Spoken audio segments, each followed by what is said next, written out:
آج ہمارا یہ تفسیر القرآن کلاس کا پہلا درس ہے۔ تو پہلے درس میں ہم علم کی اہمیت اور فضیلت کے حوالے سے گفتگو کریں گے۔ علم کا لغوی معنی ادراک الشیء ہے،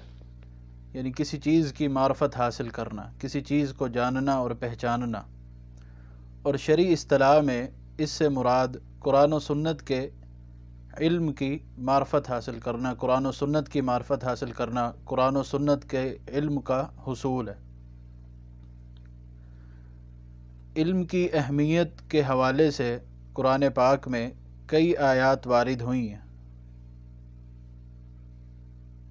جن میں سے میں چند آپ احباب کے سامنے ذکر کروں گا۔ قرآن پاک میں اللہ سبحانہ و تعالی فرماتے ہیں وَلَا تَعْجَلْ بِالْقُرْآنِ مِن قَبْلِ أَن يُقْضَى إِلَيْكَ وَحْيُهُ وَقُلْ رَبِّ زِدْنِي عِلْمًا۔ اللہ فرماتے ہیں، اے حبیب، آپ وحی کے مکمل ہونے کا انتظار کریں، اور جب وحی مکمل ہو جائے گی تب آپ معرفت حاصل کر لیں گے۔ تو اس سے پہلے، وحی کے مکمل ہونے سے پہلے قرآن کو حاصل کرنے میں جلدی مت کریں۔ وَقُلْ رَبِّ زِدْنِي عِلْمًا، اور آپ اپنے رب سے علم میں اضافے کی دعا کریں، اور آپ کہہ دیجئے، اے میرے پروردگار، میرے علم میں اضافہ فرما۔ رسول اللہ صلی اللہ علیہ وسلم اللہ سبحانہ و تعالی سے علم نافع کی دعا کیا کرتے تھے۔ ام سلمہ رضی اللہ تعالی عنہا فرماتی ہیں کہ نبی صلی اللہ علیہ وسلم جب صبح کی نماز کا سلام پھیرتے تھے تو آپ فرماتے تھے، اللہم انی اسألک علما نافعا ورزقا طیبا وعملا متقبلا۔ اے اللہ، میں تجھ سے نفع بخش علم کا سوال کرتا ہوں، اور پاکیزہ رزق، حلال رزق کا سوال کرتا ہوں، اور ایسے عمل کا میں تجھ سے سوال کرتا ہوں جو تیری بارگاہ میں قبول ہو۔ اسی طرح سیدنا جابر رضی اللہ تعالی عنہ سے روایت ہے، وہ فرماتے ہیں کہ رسول اللہ صلی اللہ علیہ وسلم نے فرمایا کہ اللہ سبحانہ و تعالی سے علم نافع کا سوال کرو، اور وہ علم جو تمہیں نفع نہ دے اس سے اللہ کی پناہ طلب کرو۔ لہذا علم کے حصول کے لیے سب سے پہلے ہمیں اللہ سبحانہ و تعالی سے دعا کرنی چاہیے کہ رب باری تعالی ہمیں علم نافع عطا فرمائے۔ علم نافع وہ علم ہے کہ جو انسان حاصل کرنے کے بعد اس سے فائدہ حاصل کرے، وہ علم جس سے انسان فائدہ اٹھا سکے، فائدہ دنیا میں بھی اور آخرت میں بھی۔ علم سیکھنے کے بعد اس پر عمل ہو، اور اس عمل کے نتیجے میں انسان کو جو ملنے والا فائدہ ہے وہ آخرت میں جنت کی صورت میں ہے۔ لہذا ہمیں اللہ سبحانہ و تعالی سے ہر وقت علم نافع کی دعا کرنی چاہیے، اور ان راستوں کو اختیار کرنا چاہیے جن پہ ہم قرآن و سنت کے علم کو حاصل کر سکیں۔ اصل علم جو ہے وہ قرآن و سنت کا علم ہے۔ یہی وہ علم ہے جس کے حوالے سے قرآن و حدیث میں فضائل ذکر ہوئے ہیں۔ اس علم کی فضیلت پر، اس علم کے طلب کرنے کی فضیلت پر ان مجالس کے حوالے سے احادیث ذکر ہوئیں، ان مجالس کی فضیلت بیان ہوئی جن مجالس میں علم کو حاصل کیا جاتا رہا۔ تو یہ تمام فضیلتیں اور یہ تمام ادلہ اس بات پر دلالت کر رہے ہیں کہ اس علم سے مراد قرآن و سنت کا علم ہے۔ قرآن و سنت کے علاوہ جو دیگر علوم ہیں، کیمیا کا، فزکس کا، کیمسٹری کا، یا اور بھی کوئی میتھمیٹکس کا کوئی بھی علم ہے،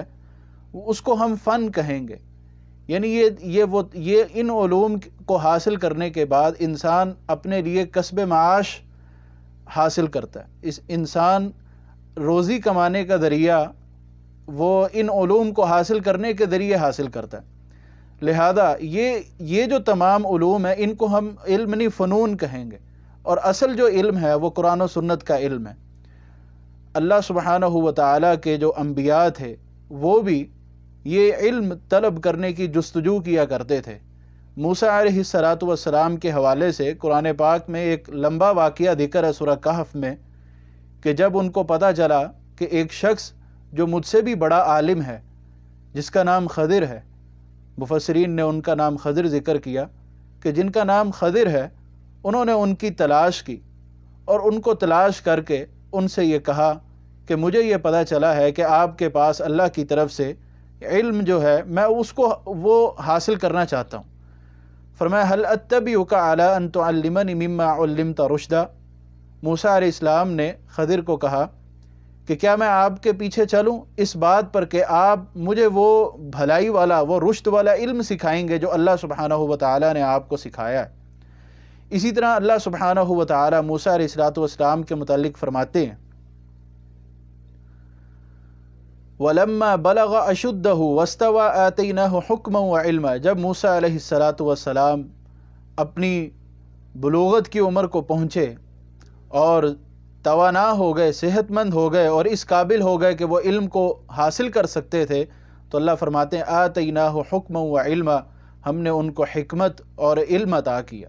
اسی طرح اللہ سبحانہ و تعالیٰ فرماتے ہیں وَلَقَدْ آتَيْنَا دَاوُودَ وَسُلَيْمَانَ عِلْمًا، ہم نے داؤد اور سلیمان علیہم السلام کو علم عطا کیا، اور علم کے ملنے پر وہ کہتے تھے الحمدللہ فضلنا، الحمدللہ الذی فضلنا علی کثیر من عبادہ المؤمنین۔ تمام تعریفات اس خالق کی ہیں، اس اللہ کی ہیں جس نے اپنی مخلوق میں سے، اپنے مومن بندوں میں سے ہم کو اس علم کے لیے چنا اور ہمیں یہ فضیلت دی۔ تو لہذا علم کا حصول جو ہے یہ انبیاء علیہم السلام کا شیوا ہے، تو ہمیں بھی علم حاصل کرنے میں تگ و دو کرنی چاہیے۔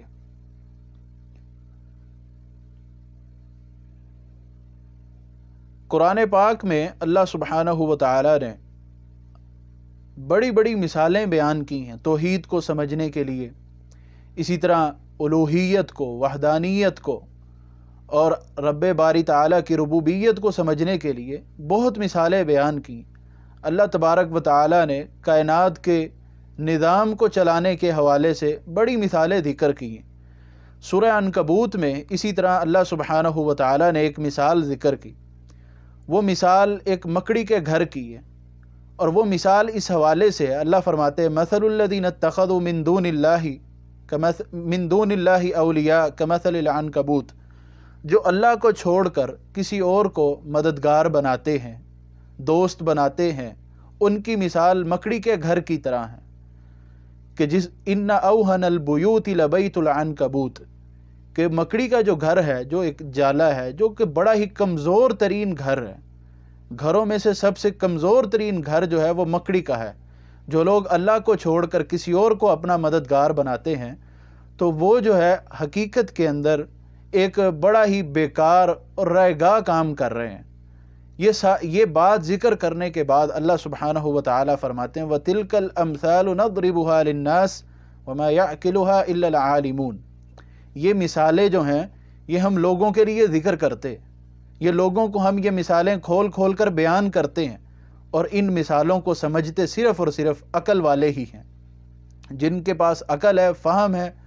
وَمَا يَعْقِلُهَا إِلَّا الْعَالِمُونَ، ان مثالوں کو صرف اور صرف عالم سمجھتے ہیں، جن کے پاس علم ہے، جو بات کو سمجھتے ہیں، بات کو جانچتے ہیں، پرکھتے ہیں، وہی یہ مثالیں سمجھ سکتے ہیں۔ اہل علم جو ہیں وہ اللہ کی بیان کردہ مثالوں سے فائدہ حاصل کر سکتے ہیں۔ اسی طرح جو اہل علم ہیں ان کے دل میں اللہ کا ڈر ہوتا ہے۔ اللہ فرماتے ہیں انما یخشی اللہ من عبادہ العلماء، اللہ سبحانہ و تعالی سے صرف اور صرف علماء ہی ڈرتے ہیں۔ یخشی اللہ من عبادہ العلماء، اللہ کے بندوں میں سے جو علماء ہیں وہ اللہ سبحانہ و تعالی سے ڈرتے ہیں۔ جب انسان کے پاس علم ہوتا ہے، قرآن و سنت کی معرفت ہوتی ہے، جنت و جہنم کا تذکرہ اس کے سامنے ہوتا ہے،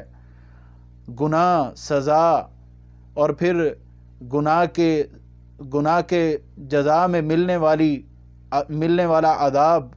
اور پھر اسی طرح نیک کام کرنا اور اس نیک کام کے صلے میں ملنے والی نعمتیں،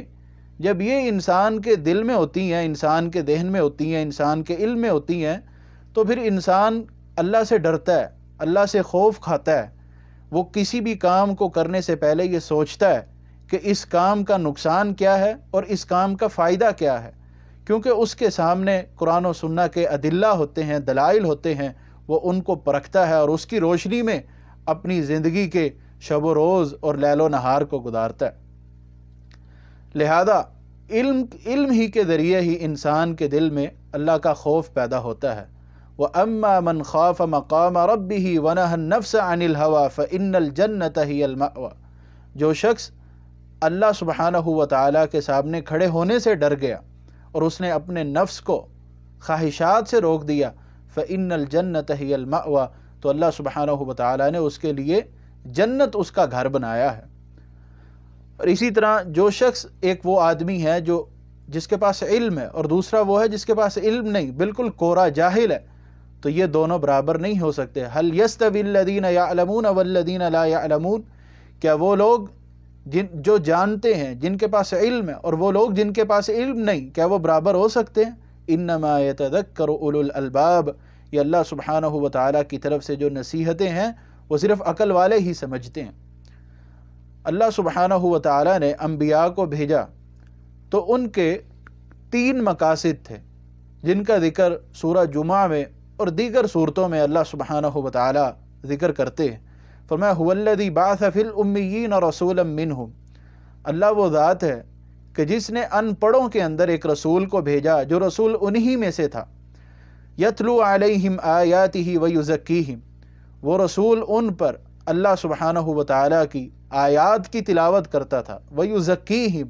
اور ان کے نفسوں کو پاک کرتا تھا، ویعلمہم الکتاب والحکمہ، اور وہ ان کو قرآن و سنت کی، حکمت کی، وہ حکمت سے مراد قرآن و سنت ہے، وہ ان کو قرآن و سنت کی تعلیم دیتا تھا۔ الکتاب سے مراد قرآن اور حکمت سے مراد حدیث ہے، مفسرین اس کی یہی تفسیر کرتے ہیں۔ وَيُعَلِّمُهُمُ الْكِتَابَ وَالْحِكْمَةَ، انبیاء کی بعثت کے مقاصد میں سے ایک مقصد یہ ہے کہ وہ لوگوں کو قرآن و سنت کی تعلیم دیتے ہیں۔ اور اللہ سبحانہ و تعالیٰ نے اہل علم کے درجات بھی بلند فرماتے ہیں۔ فرمایا یرفع اللہ الذین آمنوا منکم والذین اوتوا العلم درجات، اللہ سبحانہ و تعالیٰ ایمان والوں کے اور وہ لوگ جن کو علم دیا گیا، اللہ ان کے درجات بلند فرماتے ہیں۔ اور اسی طرح عام لوگوں کو یہ چاہیے کہ اگر زندگی میں کوئی بھی مسئلہ درپیش ہو، کوئی بھی شرعی مسائل کے حوالے سے کسی بھی مسئلے میں کوئی مشکل پیدا ہوتی ہے، تو ان کو چاہیے کہ وہ اہل علم کی طرف رجوع کریں، وہ اہل علم کا دامن پکڑیں، وہ اہل علم سے سوال کریں۔ قرآن پاک میں اللہ فرماتے ہیں فَاسْأَلُوا أَهْلَ الذِّكْرِ إِن كُنتُمْ لَا تَعْلَمُونَ، تم اہل ذکر سے سوال کرو اگر تمہیں علم نہیں ہے۔ تو وہ لوگ بھی اہل ذکر سے، اہل علم سے سوال کیا کرتے تھے۔ اہل ذکر کون ہے؟ اس حوالے سے مفسرین لکھتے ہیں سَلُوا كُلَّ مَن يَذْكُرُ بِعِلْمٍ وَتَحْقِيقٍ، ہر اس بندے سے سوال کرو جس بندے کے پاس علم ہے اور جو بندہ تحقیق کا حامل ہے، جو بغیر سوچے سمجھے کوئی بات نہیں کہتا بلکہ دلائل کے ساتھ، قرآن و سنت کے مزین دلائل کے ساتھ گفتگو کرتا ہے، اس بندے سے سوال کیا جائے۔ فَاسْأَلُوا أَهْلَ الذِّكْرِ إِن كُنتُمْ لَا تَعْلَمُونَ، اگر تمہیں کسی بات کا علم نہیں ہے تو تم اہل ذکر سے سوال کرو۔ آج ہمارے ہاں یہ ہے کہ ہم ہر بندے سے سوال پوچھنے لگ جاتے ہیں، اور پھر وہ جس سے سوال پوچھا جاتا ہے وہ بھی یہ سمجھتا ہے کہ بس میرے لیے اس سوال کا جواب دینا لازمی ہے اور فرض ہے، اگر میں نے اس سوال کا جواب نہیں دیا تو میرا بہت نقصان ہو جائے۔ ہر سوال کا جواب دینا پہلی بات ہے کہ ضروری نہیں۔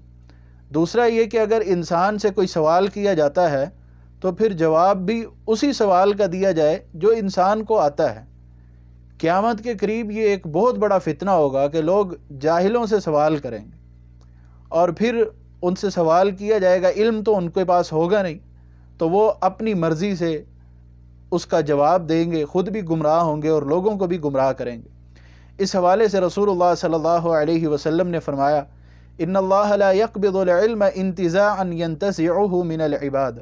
اللہ علم کو ایسے نہیں قبض کرے گا کہ لوگوں کے دلوں میں سے جو ہے وہ علم کو نکال لے، بلکہ علم قبض کس طرح ہوگا، علم کو چھینا کس طرح جائے گا، وہ اس طرح ہوگا وَلَكِنْ يَقْبِضُ الْعِلْمَ بِقَبْضِ الْعُلَمَاء، اللہ سبحانہ و تعالیٰ علماء کو فوت کر کے علم کو ختم کر دیں۔ عالم فوت ہو چکے ہوں گے اور پیچھے جو باقی رہ جائیں گے وہ سارے جاہل ہوں گے، ان کے پاس علم نہیں ہوگا۔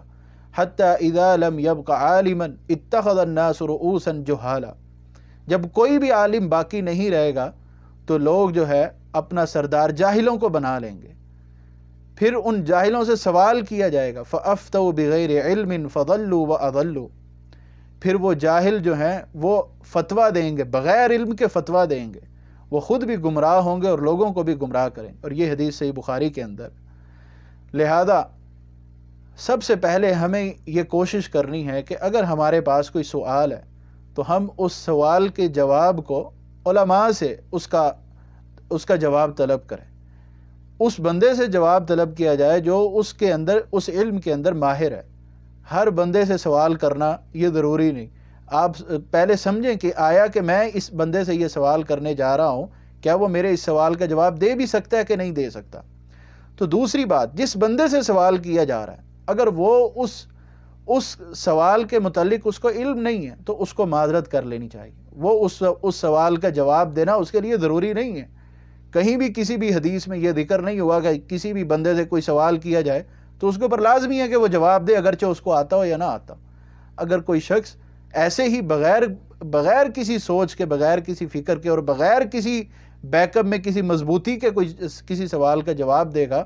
تو وہ شخص بہت بڑا گناہ گار ہے۔ ایک تو وہ خود بھی گمراہ ہے، وہ دوسروں کو بھی گمراہ کر رہا ہے، وہ خود بھی جہالت میں ہے اور دوسروں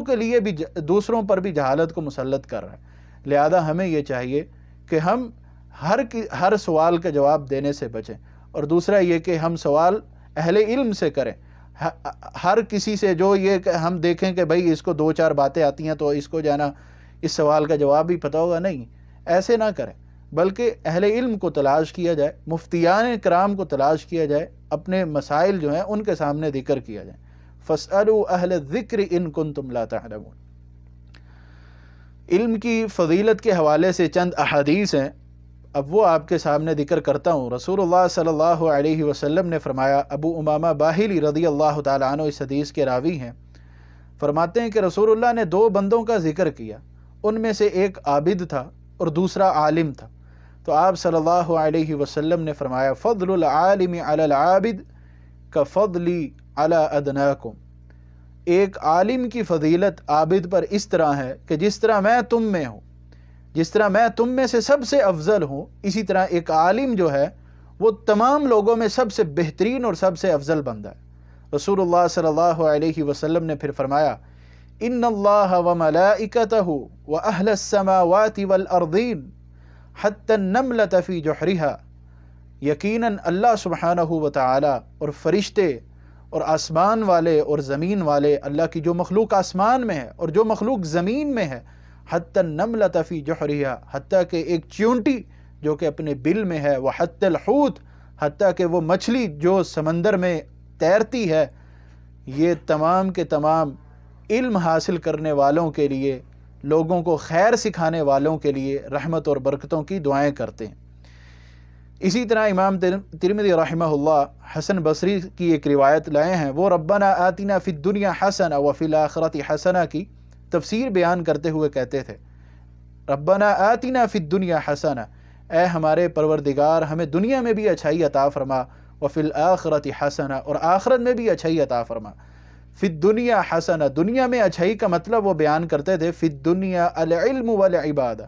اللہ ہمیں ہماری دنیا میں اچھائی کیا ہے؟ وہ علم اور عبادت ہے، ہمیں علم حاصل کرنے کی توفیق عطا فرما، ہمیں علم عطا فرما اور ہمیں عبادت کرنے کی توفیق دے، اور آخرت میں جو ہمارے لیے اچھائی ہے وہ جنت ہے، وفی الآخرۃ الجنہ، اور آخرت میں ہمارے لیے بہتری جو ہے وہ جنت ہے،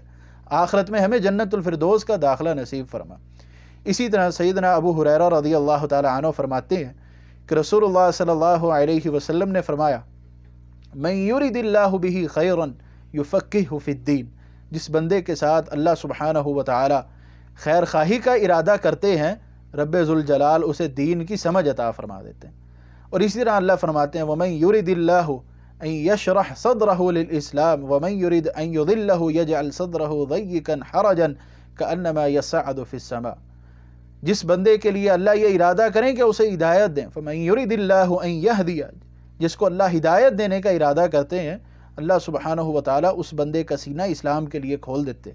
اور جس کو گمراہ کرنے کا ارادہ کرتے ہیں اس کے دل کو اللہ تبارک و تعالیٰ تنگ فرما دیتے ہیں۔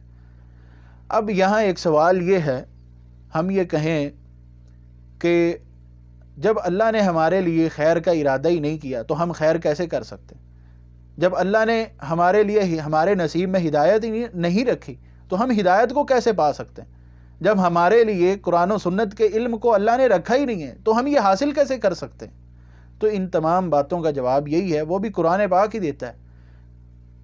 وَيَهْدِي إِلَيْهِ مَن يُنِيبُ، اللہ سبحانہ و تعالی ہدایت اسے دیتے ہیں جو اللہ کی طرف رجوع کرتا ہے، وَأَنَّ اللَّهَ يَهْدِي مَن يُرِيدُ، اللہ ہدایت اسے دیتے ہیں جو ہدایت پانے کا ارادہ رکھتا ہے۔ اور اسی طرح اللہ سبحانہ و تعالی فرماتے ہیں وَالَّذِينَ جَاهَدُوا فِينَا لَنَهْدِيَنَّهُمْ سُبُلَنَا، جو ہم کو پانے کی کوشش کرتے ہیں، ہدایت کو پانے کی کوشش کرتے ہیں، راہ راست کو پانے کی کوشش کرتے ہیں، لَنَهْدِيَنَّهُمْ سُبُلَنَا، ہم ان کو سیدھے راستے کی طرف ان کی رہنمائی کر دیتے ہیں۔ اللہ سبحانہ و تعالیٰ کی ہدایت جو ہے، اللہ کا بندے کو ہدایت دینا، یہ اس وقت ہوگا جب بندہ اللہ سبحانہ و تعالیٰ سے ہدایت طلب کرے۔ جب بندے کا اپنا ارادہ ہو کہ وہ ہدایت کو طلب کرے گا، تبھی رب باری تعالیٰ بندے کو ہدایت نصیب فرمائیں گے۔ اسی طرح علم کی فضیلت کے حوالے سے رسول اللہ صلی اللہ علیہ وسلم نے فرمایا، سیدنا ابو ہریرہ سے ہی روایت ہے، ایک طویل حدیث ہے اور جو تعلق ہمارے موضوع کے ساتھ ہے، میں بس وہی حصہ آپ کے سامنے رکھتا ہوں۔ فرمایا من سلک طریقا یلتمس فیہ علما سہل اللہ لہ بہ طریقا الی الجنہ،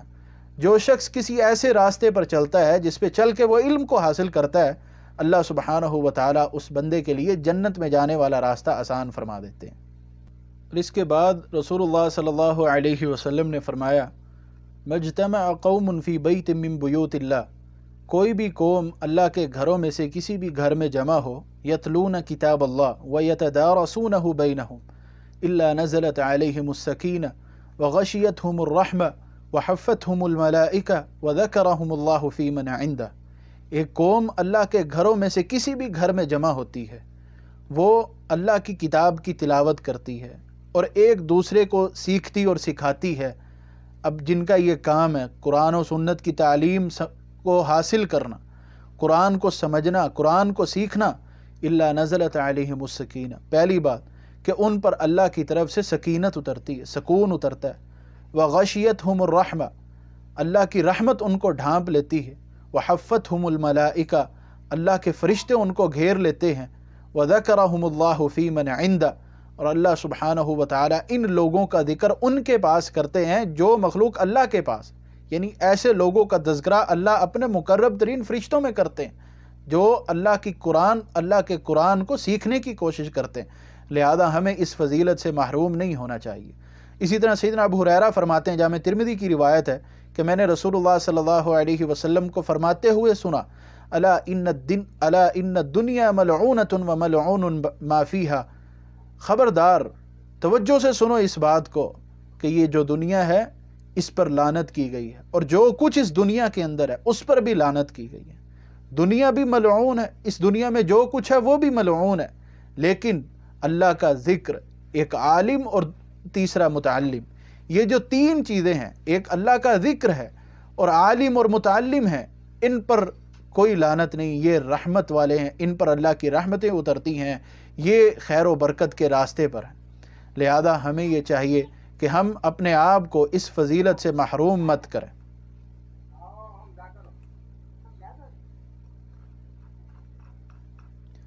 اس کے بعد رسول اللہ صلی اللہ علیہ وسلم نے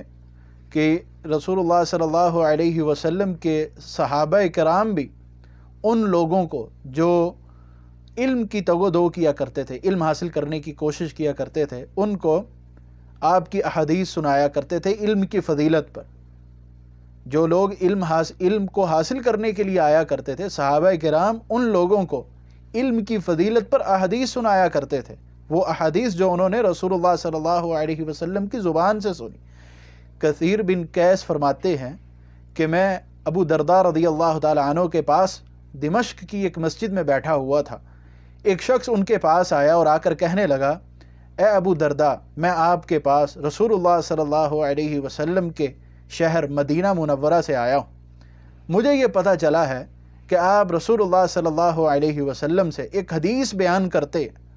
تو آپ مجھے وہ حدیث سنائیے۔ ابو درداء فرماتے ہیں فما جاء بک تجارۃ قال لا، کیا تو تجارت کی غرض سے آیا ہے دمشق؟ مدینہ سے تو نے سفر شروع کیا، دمشق میں تو پہنچا ہے، یہ اتنا لمبا سفر تو نے کس غرض سے کیا؟ کیا تو نے تجارت کی غرض سے کیا؟ وہ شخص کہتا ہے نہیں، میں نے تجارت کی غرض سے نہیں کیا۔ کہا کیا کوئی اور تجھے ضرورت تھی؟ کیا اس کے علاوہ کوئی معاملہ تھا؟ کیا کوئی ایسا کام تھا جس کو تو اہم سمجھتا تھا، جس کی وجہ سے تو نے دمشق کا سفر کیا؟ کہا نہیں، میرے لیے کوئی اور کام اہم نہیں تھا، میں اگر کسی غرض سے آیا تھا تو صرف اور صرف وہ حدیث سننے کے لیے آیا تھا جو آپ رسول اللہ صلی اللہ علیہ وسلم سے بیان کرتے۔ کہا اچھا، اگر تو صرف اسی لیے آیا ہے کہ تو وہ رسول اللہ کی حدیث سن سکے، تو علم کو طلب کرنے کے لیے مدینہ سے دمشق کا سفر کیا تو نے، تو پھر سن، رسول اللہ صلی اللہ علیہ وسلم نے فرمایا کہ جو شخص علم کے حصول کے لیے نکلتا ہے، کسی ایسے راستے پہ چلتا ہے جس پہ چل کے وہ علم کو حاصل کرتا ہے، اللہ سبحانہ و تعالیٰ اس کے لیے جنت کا راستہ آسان بنا دیتے ہیں۔ اور پھر فرمایا کہ فرشتے وَإِنَّ الْمَلَائِكَةَ لَتَضَعُ أَجْنِحَتَهَا رِضًا لِطَالِبِ الْعِلْمِ، اللہ کے جو فرشتے ہیں وہ طالب علم کے اعزاز میں اپنے پڑوں کو جھکا دیتے ہیں۔ اور اسی طرح فرمایا وَإِنَّ طَالِبَ الْعِلْمِ يَسْتَغْفِرُ لَهُ مَنْ فِي السَّمَاوَاتِ وَالْأَرْضِ حَتَّى الْحِيتَانِ فِي الْمَاءِ، کہ طالب علم کے لیے اللہ کی مخلوق جو آسمان میں ہے، جو زمین میں، حتیٰ کہ مچھلیاں جو پانی میں ہیں، وہ طالب علم کے لیے بخشش کی دعا کرتے ہیں۔ وَإِنَّ فَضْلَ الْعَالِمِ عَلَى الْعَابِدِ كَفَضْلِ الْقَمَرِ عَلَى سَائِرِ الْكَوَاكِبِ، عالم کی فضیلت عابد پر ایسے ہے کہ جیسے 14ویں کے چاند کی فضیلت باقی تمام تاروں پہ ہوتی ہے، یا صرف چاند کی فضیلت جیسے باقی تاروں پہ ہے۔ جس طرح تاروں میں سے چاند سب سے افضل ہے، اسی طرح عام لوگوں میں سے جو عالم ہے وہ سب سے افضل ہے۔ اور فرمایا ان العلماء ہم ورثۃ الانبیاء، علماء جو ہیں یہ انبیاء کے وارث ہیں۔ ان الانبیاء لم یورثوا دینارا ولا درہما، علماء انبیاء کے وارث ہیں۔ انبیاء درہم و دینار اپنے پیچھے کوئی وراثت میں نہیں چھوڑ کے جاتے، وہ صرف اور صرف علم چھوڑ کے جاتے ہیں، جو اس علم سے جتنا لے سکتا ہے وہ لے لے۔ لہذا ہمیں علم حاصل کرنے سے پیچھے نہیں ہٹنا چاہیے۔ اسی طرح سیدنا ابو ہریرہ فرماتے ہیں رسول اللہ صلی اللہ علیہ وسلم کو میں نے فرماتے ہوئے سنا، آپ نے فرمایا من جاء مسجدی ھذا لم یأتہ الا لخیر، جو شخص میری مسجد میں آیا، یعنی مسجد نبوی میں آیا، اس لیے آیا کہ وہ خیر کو حاصل کر سکے، یا تو وہ علم سیکھے یا وہ علم سکھائے، تو وہ فہو بمنزلۃ المجاہد فی سبیل اللہ، وہ اس کا مقام اس بندے کی طرح ہے، جو اس مجاہد کی طرح ہے جو اللہ کے راستے میں جہاد کر رہا ہے۔ یہ تھی وہ فضیلتیں جو رسول اللہ صلی اللہ علیہ وسلم کی احادیث سے بیان ہوئیں۔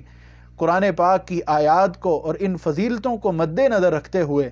ہمیں جو ہے وہ علم کے حصول کے لیے تگ و دو کرنا چاہیے۔ پھر ہمیں صحابہ کرام کے طرز زندگی کو دیکھنا چاہیے کہ صحابہ کرام کس طرح رسول اللہ صلی اللہ علیہ وسلم سے علم حاصل کیا کرتے تھے۔ سیدنا ابو ہریرہ رضی اللہ تعالیٰ عنہ کے متعلق مشہور ہے کہ وہ علم کے لیے بہت ہی حریص تھے، اور سب سے زیادہ روایات، شریعت کی سب سے زیادہ روایات اگر کسی صحابی سے مروی ہیں تو وہ سیدنا ابو ہریرہ سے مروی۔ اس کا سبب یہ ہے کہ انہوں نے اپنے ایام کو، اپنی راتوں کو رسول اللہ صلی اللہ علیہ وسلم کے ساتھ گزارا، صرف اس غرض سے کہ وہ آپ کی بات کو سن سکیں اور اس کو یاد کر سکیں۔ سیدنا ابو ہریرہ رضی اللہ تعالی عنہ نے اس علم کی خاطر رسول اللہ صلی اللہ علیہ وسلم کی